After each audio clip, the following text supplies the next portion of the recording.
Hey guys, it's Reagan and welcome back to another video. Today I'm going to be chatting through the top books I want to read this spring. If you guys have been around here for a while, you know how much I love a list. I love a monthly list. I love a seasonal list. There's something really satisfying about creating one and then kind of working my way through it. It really helps me get my mind in kind of a goal setting focus, and again, it's just something I personally find really satisfying. I know TBRs aren't for everyone, but they're definitely perfect for me. That being said though, I basically compiled a selection of books that are definitely my priority to get through this spring. Some of them you might recognize from my March TBR, but there's definitely a bunch of books on here I have not mentioned yet. So without further ado, let's go ahead and dive right in. The first two books I'm just gonna quickly mention as they're probably my top priority for this season. That is The Burning White by Brent Weeks and The Royal Assassin by Robin Hobb, the final book to the Lightbringer series and the second book to the Farseer trilogy. These are two fantasy novels that are just a priority for me to finish within 2020, but especially this spring. Both of them are on my March TBR, so let's hope that I actually read them in the next coming weeks. But yeah, this is definitely like number one. I will be a little disappointed with myself if I don't get these completed before summer. So yeah, these are definitely like top of the list, if you will. This book I hope to get to this season is God's Grave. It's a sequel to Nevernight by Jay Kristoff. I read Nevernight back in January and I really liked it, so I just want to ensure that I continue on with books 2 and 3 before I let too much time pass, as I forget things really easily. But this is a really dark adult fantasy series following our main character, who in the first one is essentially attending assassin school in hopes of getting the skill set to avenge her family who were murdered when she was a child. This is kind of set in a world that's in a way inspired by Roman history, and her family basically tried to like coup for power and then they were destroyed by the council. This is a super dark series, and like honestly almost in a comical way. This is a super dark and violent series, almost like an absurd way. Like it goes so far that the blood and gore are almost like you become kind of desensitized to it. I would say though this definitely have like a lot of trigger warnings for literally anything and everything you could possibly think of. This is a series that definitely does not hold back. That being said, I really enjoy the character and the story. I think it's kind of a refreshingly absurd, dark fantasy story that I've just really enjoyed since I picked up the first one. I also describe this narrative style as very cheeky. The author is aware of what he's doing, and I would say too, you kind of get this feeling through the footnotes that are present throughout this series as well. They both help with world building because they're kind of calling back to different things that happen throughout time, but it's also just a great way for the author to comment on the absurdity of something that is happening in that present moment in the story. But regardless, I really just want to pick up the second book to this series. I liked the first one a lot, and I've heard really good things about the rest of the books of the series. I'm also curious how it's going to expand from a world perspective, because the last one really had quite the shocking ending, so I really have no idea where it's going to go from here. So yeah, definitely hope to get to this. Next is a book I just want to prevent from sticking too long on my bookshelf. It's one that I was so excited about when I got it back in late November, early December, so I just feel like I need to get to it, otherwise it might be here for another 2-3 years before I read it, which I don't want to happen.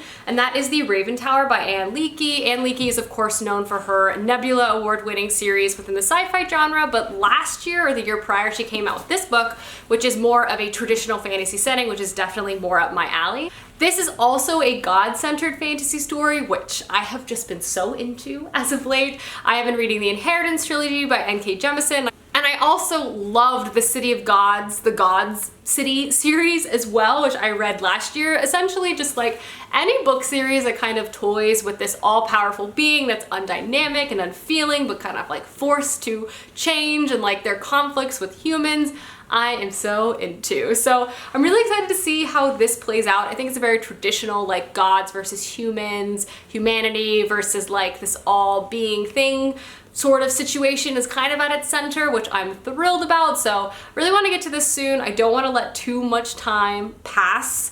And I'm always down for some gods meddling in some fates of man, and then man getting mad and like fighting back. I'm just always down for that kind of story. So really pumped to hopefully read this in the next couple months as well. Next are two books that are nonfiction that I hope to read this spring. The first one is the one that I'm currently reading, and that is Red Notice by Bill Browder.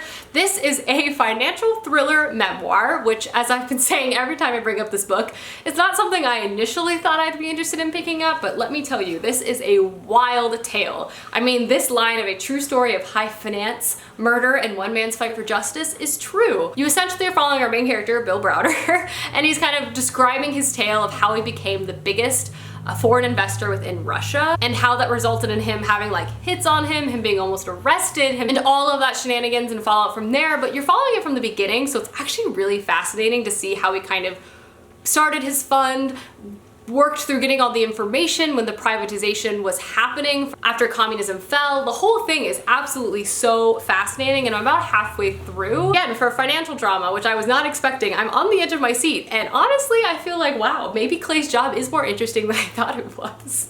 Not that he, you know, is doing anything that Bill Browder is doing, but like, in some ways, a little bit, sorta.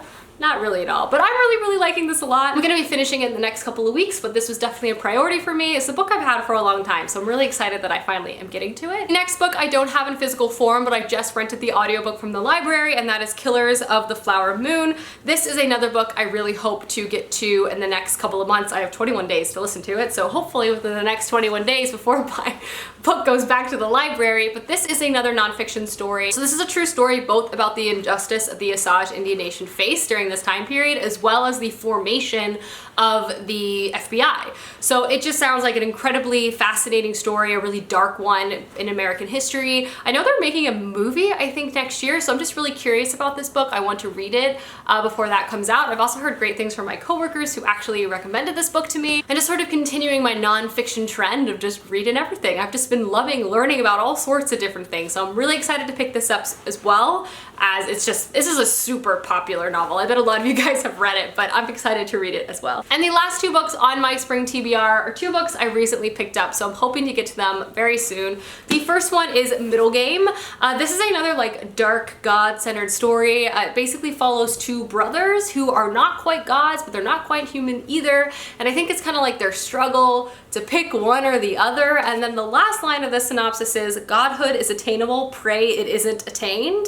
So I think it's kind of like about their struggle to possibly become all-knowing and all-powerful, and kind of their possible breakup of the relationship. I don't really know. I kind of have been trying to ignore what this book is about. I feel like it's written in a very peculiar way, which is always my favorite. But yeah, I love stories kind of talking about this type of thing, so I have a feeling I'm gonna love this so much. I've also only heard incredible things about this as well. Dark fantasy, I'm into it, so I'm really hoping to pick this up as well. And the last book I hope to pick up is Crescent City by Sarah J. Maas. This, of course, is Sarah J. Maas's newest release. I honestly have no idea what this book is about, but I'm sure it is a romance-centered fantasy story with multiple perspectives and all of that shenanigans. I have always been a really big fan of Sarah J. Maas's books. I find them highly entertaining. They literally suck me in from page one. I cannot put them down.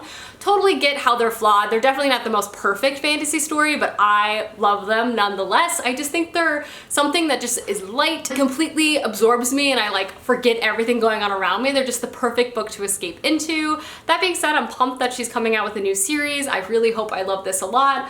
I don't, again, know kind of like the origin of the story or the magic or how any of that works, but I'm honestly just picking this up for a good fantasy romance. So I'm hoping that it delivers in that capacity. Obviously, I know everyone is reading this book, so I just want to make sure to also read it at the same time as everyone else, because it's just fun to kind of be able to partake in that discussion.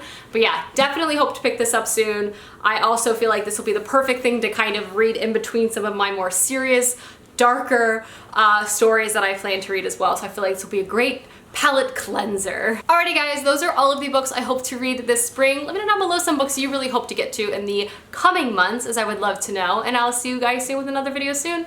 Goodbye!